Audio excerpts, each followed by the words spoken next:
There are a number of different Agile project methodologies, and they share some common goals. These include dividing work into shorter phases and quickly adapting to change in order to meet customer needs. Organizations may prefer to use one method, or they may tailor a methodology to meet their needs. Organizations may even find that using a hybrid of agile and traditional methodologies in different project phases works best. The choice of software development approach is up to the organization and may vary depending on the project. Perhaps you've heard the term Scrum.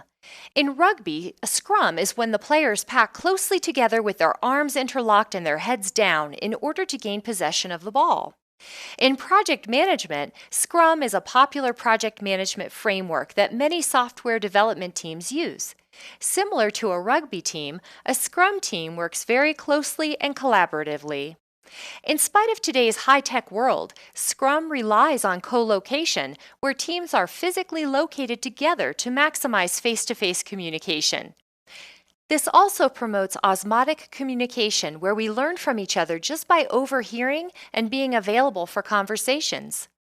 In Scrum, teams are also self-directed and self-organized. This means that Scrum teams manage their own roles, responsibilities, and assignments without the typical input and oversight from managers. The ideal size of a Scrum team is about 7 members. Teams that grow too large can lose efficiency and the effectiveness of co-location. The Scrum roles include the product owner, who acts as the voice of the customer. The product owner, through continuous communication with the customer and the project team, creates what is called the product backlog. The backlog is ordered by priority, and priority is determined by both highest value as well as risk. The focus is on delivering the highest value items first. The Scrum Master is a servant leader.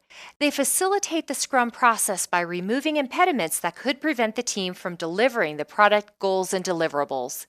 The Scrum Master also acts as a buffer between the team and any distracting influences. They often facilitate key sessions, encourage the team, and ensure that the Scrum framework is being followed.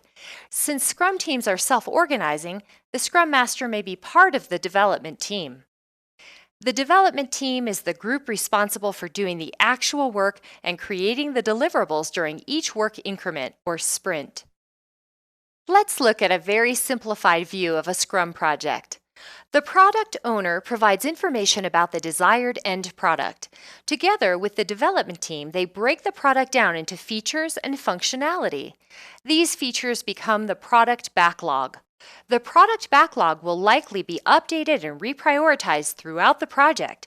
This is called backlog refinement or grooming the backlog. The development team will work with the product manager to plan and estimate the work and select the features that they can realistically deliver in a short increment called a sprint. This work becomes part of the sprint backlog.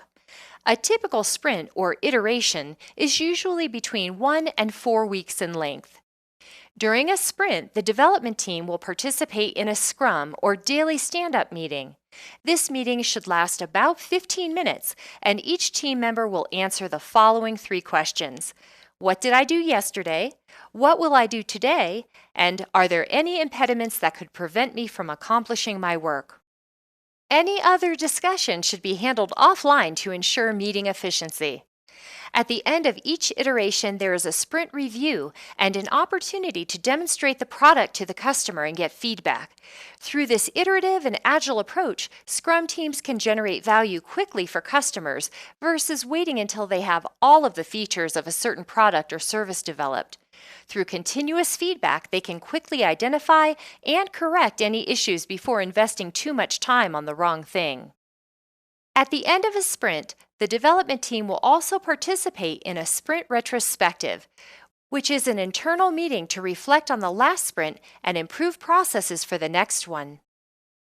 Scrum tools are characterized by their simplicity. There should be no need to read long reports and sort through documents to determine the status of a project or sprint.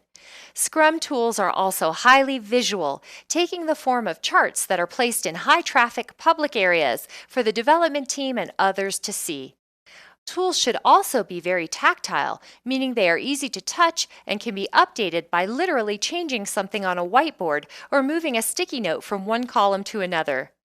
One common example of this is a burn up or burn down chart. A burn down chart shows remaining work, while a burn up chart shows progress. These can be used for the overall project or for a single sprint. The important thing is that Scrum tools promote the principles of Scrum and that they support the speed and agility of a project rather than bogging it down.